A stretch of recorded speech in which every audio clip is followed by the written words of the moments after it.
Naglakad ganit mo kami na diri ni Astrid yapos 15 lang akon.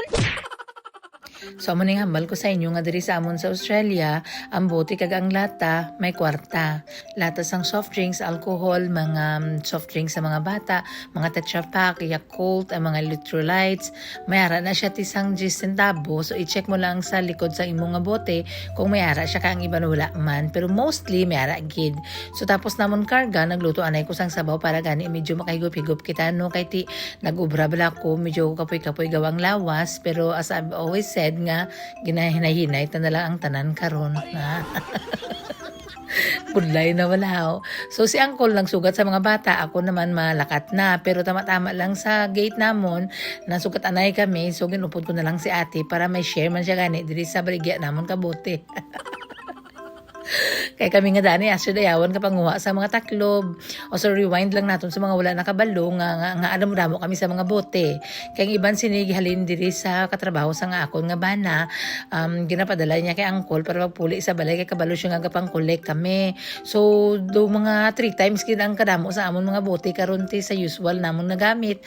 Kay Lola kag ang amon ginatipo namon na within 3 months, kung kaisa 4 months dira kami kabaligya. So ang amon kung kaisa mabaligya na pinanakadako-dako kung may halimbawa party, dira kami sa mga 50, 60, pero ang usual mga dira lang sa 25, 30 mo lang na. Pero this time medyo damo-damo no kay ti ginhatagan gani kita for almost a month nga ra kami sa Pilipinas. Pagpuli namon daw ang lamisa namon sa garage medyo napuno doon ti wala ka nahulagan. So kinanglan namon siya dispatcha kag amon siya ang amon nga plan B nga kung mabusan ka sang kwarta mamaligya ta ka lata. So tama doon nagbaligya kami sa Libya Webes or Biyernes. Tapos pagka Domingo may hara diri nga show sa amon. So preparasyon ini ka para mga rides balaw.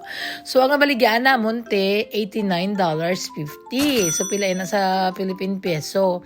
O kwarta na gid siya tiyan. So karon ang nag-uyat sang kwarta si ate.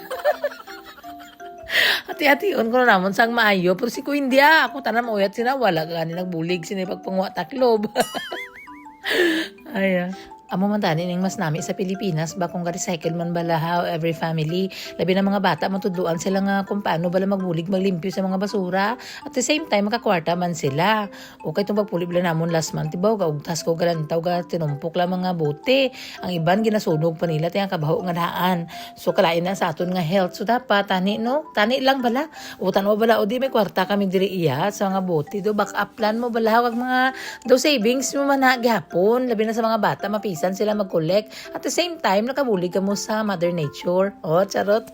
So, pagka Domingo, natural tita kay promise is promised, no? So, ging gasto na mo na nga mo nga ging baligyan sa mga bote. Nag-rides, nagbakal sang mga lolis, dira, mga candies, bala. Tapos, may jumping castle pa. Igo sumahon bala, te. Tapal pang nanay mo. Kaya tikipila naman na baligyan na mo, na 89. Ang mga rides nga dandri tag 15, ang mga pagkaon tag 18, di punggol. Ang jumping castle tag 10, o ti pila na kalumpat-lumpat hindi Astrid why na impas na bili kalatoy. Pero ang importante tita nga kabalo siya sang value sang kwarta nga limit man sila kung diin lang sila asta. Pero kay tinanay man kita te at least nabaligya kita kabuti kay ti mamakuot man kita sang aton dira man nga 1 million. Kaya once a year lang man ini mga jumping castle may gani ka wala nagbumbada ang ulan no naka-enjoy pa sila gamay.